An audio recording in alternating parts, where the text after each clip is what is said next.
Ini dilepas lagi, dilepas, terus dipasang lagi, dipasang yang 100, yang 200, yang 300, yang 900, yang 650 sampai ketemu titik yang pas, teman-teman. Ini ada teman subscriber nih, teman-teman. Nah, yang kemarin udah datang ke sini, ini datang lagi, jadi masalahnya berbet lagi, teman-teman. Jadi berbet lagi, akhirnya saya jumper pakai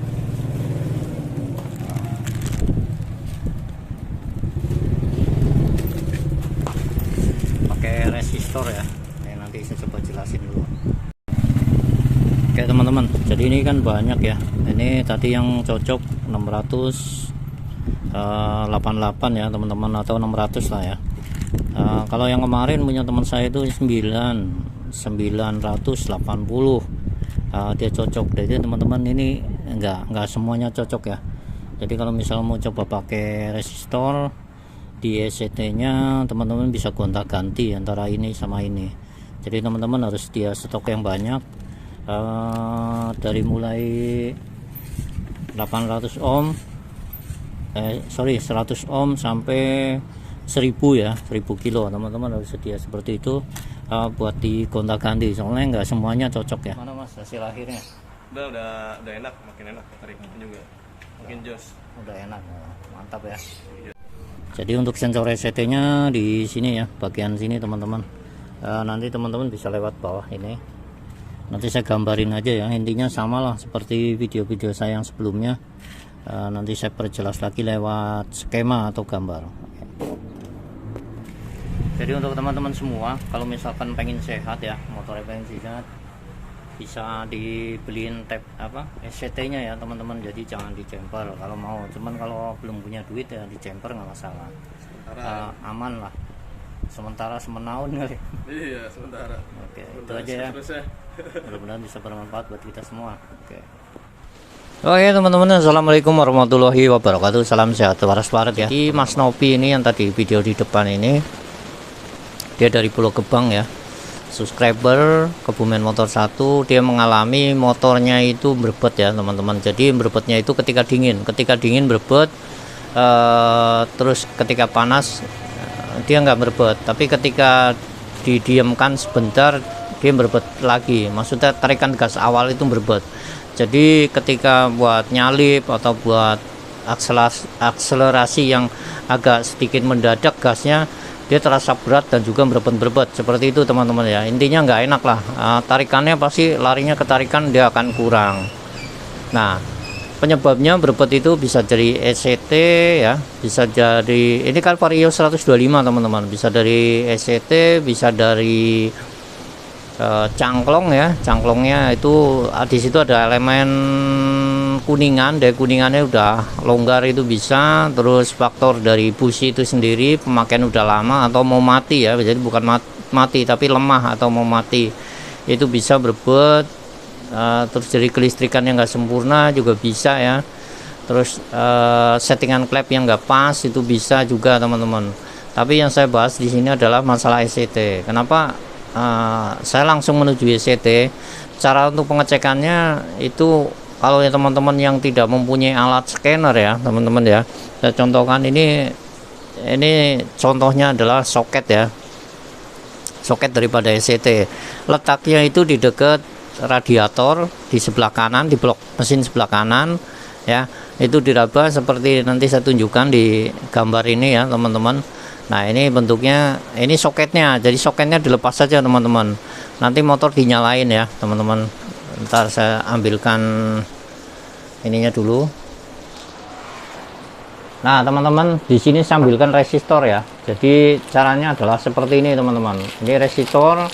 Untuk tahanannya saya beli dari yang 100, 200, 300 sampai 1000 ohm ya teman-teman ya. Ada yang 500, ada yang 600, ada yang 800, 900, pokoknya semuanya. Jadi semua ada.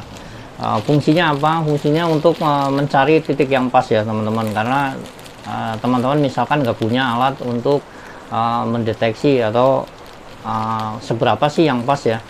Jadi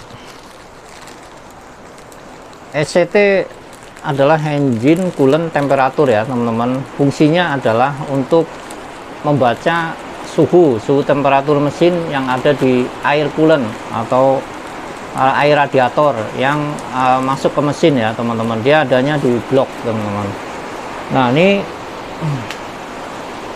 cara mengetahuinya itu teman-teman di blok kanan cabut ya.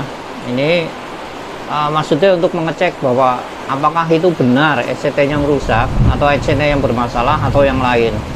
Sering terjadi kalau untuk Vario 125 itu di bagian ECT nya atau engine coolant temperature di sensornya teman-teman. Kenapa sering terjadi? Karena ya di engine coolant temperature itu kan dia panas ya teman-teman, jadi bisa jadi sensornya karena panas tiap hari, apalagi motor udah 5 tahun kena panas ya wajar ya teman-teman kalau terjadi kerusakan atau terjadi error atau terjadi pembacaannya itu dia tidak tepat teman-teman untuk mengirim sinyal ke ECU.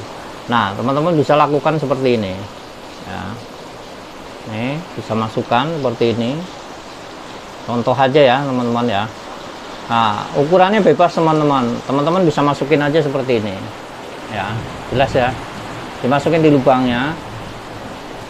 Nah ini di soketnya ya teman, ini contoh aja, maksudnya biar gampang ya, ini contoh aja. Jadi masukin soket gini. Nah, ukurannya bebas teman-teman, kan ada tadi ada pilihannya ada 9 atau 10 ya teman-teman. Nyalakan motornya tuh digas ya, setelah digas ada perubahan enggak? Wah kok nggak ada perubahan ya, teman-teman bisa cari lagi, ganti naik berikutnya, ganti lagi, masukin lagi. Jadi saya contohnya ada banyak sini ya, tuh saya banyak banget, emang sengaja. Nah bang kok mesti begitu sih ya, karena teman-teman nggak punya alatnya ya. Kalau punya alatnya bisa diukur teman-teman. Jadi untuk mencari ini yang tepat itu ada ya. Kalau teman-teman pengen tahu ya, nanti kalau ada bahan saya silakan komen, nanti kalau ada bahan saya tunjukkan caranya dan mengetahui berapa sih ininya ya. Nah, untuk yang normal seperti ini, kalau ketika dicabut ini 5 ya, 5 volt ya teman-teman ya. Nah kita bahas ini dulu, kita masukin lagi seperti ini. Oke, masukin lagi, ganti lagi ya, ini ganti lagi, maksudnya ganti ininya, ohmnya ini ganti. Nah, ini kan ada 100 ohm, ada 900 ohm dan sebagainya. Teman-teman bisa diurut aja. Nah kalau misalkan teman-teman nggak tahu, bang saya nggak tahu ukuran ininya ya, teman-teman silakan beli bang, beli yang 100 ohm. Oke, ambil teman-teman, beli, nanti ditandain. Nah ini bisa di isolatif, dikasih tulisan 100 ohm, nanti naik berikutnya 200 ohm dan seterusnya. Setelah itu teman-teman disambil, coba masukin ya. Kalau terjadi ketika dinyalain, ini dalam posisi cabut ya teman-teman, ketika motor teman-teman nyalain aja Vario 125, nyalain, ketika dinyalakan berbet, tambah berbet. Nah ini udah pasti masalahnya ada di sini teman-teman, ada di sensor ECT ya. Jadi bisa ketahuannya di situ teman-teman, untuk meraba, maksudnya meraba penyakitnya di ECT nya atau yang lain. Cuman seringnya terjadi di ECT, makanya saya sarankan untuk seperti ini ya. Ketika udah ketemu masalah di ECT, teman-teman gak segampang itu ya, teman-teman cari lagi, masukin lagi. Nah terus motor dinyalain, ketika dinyalain digas, weng. Nah normal nih, ketika normal berarti titiknya udah ketemu, teman-teman tinggal dicek nilainya ini berapa. Bisa pakai alat voltmeter ya, bisa juga yang pakai digital. Teman-teman nanti akan ketahuan nilainya berapa sih yang pasnya ya. Tapi ada beberapa kalau misalkan tidak terjadi nggak pas, maksudnya nggak cocok ya, nggak mau sesuai yang diminta mesin, ini resistornya itu dia nanti akan timbul di temperatur mesinnya di atas. Untuk Vario 125 kan ada temperatur mesin ya teman-teman, dia pasti akan naik teman-teman, akan naik atau nyala ya teman-teman, atau nyala kode milnya akan nyala.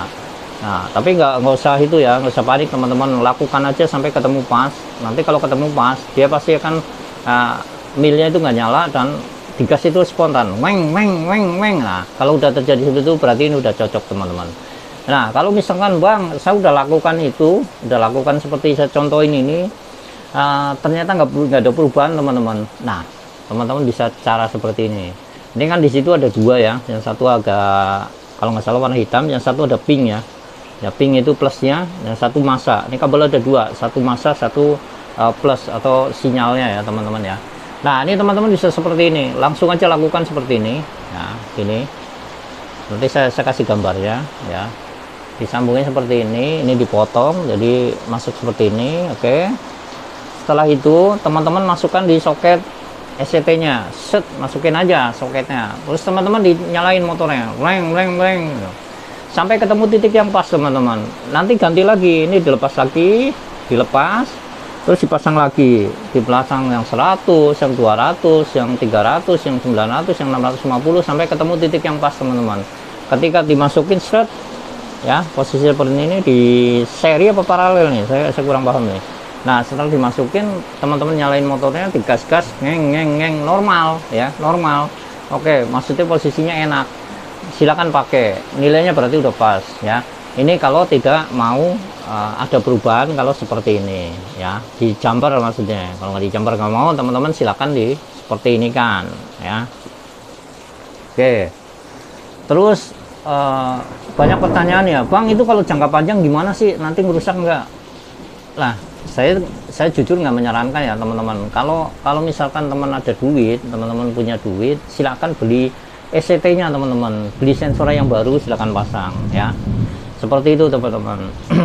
Kalau misalkan, wah Bang, di jumper aja aman nggak sih? Aman sih aman teman-teman ya. Tapi untuk jangka panjang saya sarankan jangan ya teman-teman. Ini kan untuk akal-akalan aja, untuk manipulasi data supaya data yang terkirim sesuai kemauan motor. Seperti itu ya teman-teman. Ke ECU-nya maksudnya. Biasanya sensor temperatur ini yang ada di gambar ini, itu kalau posisi dingin itu nilainya justru akan tinggi ya teman-teman. Nilai voltasenya akan tinggi. Sebenarnya kalau ada bahannya saya pengen tunjukkan teman-teman. Nah ketika posisi panas dia akan merendah nilainya, nilai sensor ya. Kan di sensor di dalamnya itu ada termistor itu kalau di teman-teman punya AC itu ada, jadi penunjuk suhu dingin atau enggak, bentuknya kayak gini ya, dia nempel di, kalau di AC ada ya teman-teman, di AC indoor, tapi di AC indoor dia nempel di evaporator apa tuh namanya, di pokoknya nempel dia. Oke, seperti itu ya teman-teman. Saya rasa teman-teman paham ya. Nanti kalau misalnya kurang paham silahkan di komen aja, nanti saya coba jelaskan lagi teman-teman. Nah seperti itu. Nah terus tadi udah bilang bahayanya apa. Kalau jangka lama saya tidak menyarankan. Kalau punya rezeki, punya duit, silahkan buru-buru diganti. Kalau untuk pakai ini, mesinnya normal, saya jamin normal. Buat jalan enak, saya jamin buat jalan enak. Maksudnya normal biasa ya. Nah itu saya rasa paham ya, untuk mengetahui sebenarnya sensor ECT yang rusak, apakah TPS-nya atau kendala yang lain ya teman-teman. Nah justru di kerusakan ECT itu dia tidak menimbulkan kode mil teman-teman. Berbetnya itu nggak ditimbulkan kode mil. Kalau misalnya menimbulkan kode mil, teman-teman gampang ya untuk mengetahui. Nah di sini enggak, di motor 100 Vario 125 enggak. Tapi nanti kalau ketemu titik yang enak ya, dari di pagi hari juga dia nggak berebet, terus lari juga spontan, responsif juga ya, dari pengalaman Mas Nopi yang dari itu, dan juga yang lain ya, teman saya waktu subscriber, ada di video sebelumnya, ada saya share juga. Nah dia sampai sekarang teman subscriber saya itu nggak ada komplain. Maksudnya kalau komplain kan pasti bilang ya, saya tanya gimana, masih enak motornya, masih. Oh, berarti begini ya. Jadi dari pengalaman yang ada, jos lah pokoknya ya teman-teman, usah ragu. Silakan teman-teman coba sendiri jika mempunyai motor Vario. Kalau di motor Beat gimana Bang, yang tidak ada sensor SCT-nya? Dia ada nih sensor EOT teman-teman, engine oil temperatur, hampir sama ya, SCT dan EOT itu hampir sama seperti ini. Sensornya sama, dan masalahnya juga ya sama, tinggal di jumper aja, dicari seperti ini. Oke ya, mudah-mudahan paham. Ini juga ada panjang lebar ya, mohon maaf atas segala kekurangan dari saya. Intinya saya terima kasih sekali lagi subscribernya udah makin banyak ya. Saya terima kasih, walaupun penontonnya masih sedikit, tapi saya yakin masih teman-teman masih setia di channel saya. Mohon maaf atas segala kekurangan. Wassalamualaikum warahmatullahi wabarakatuh. Kumpul motor 1, mantap ya. Oke.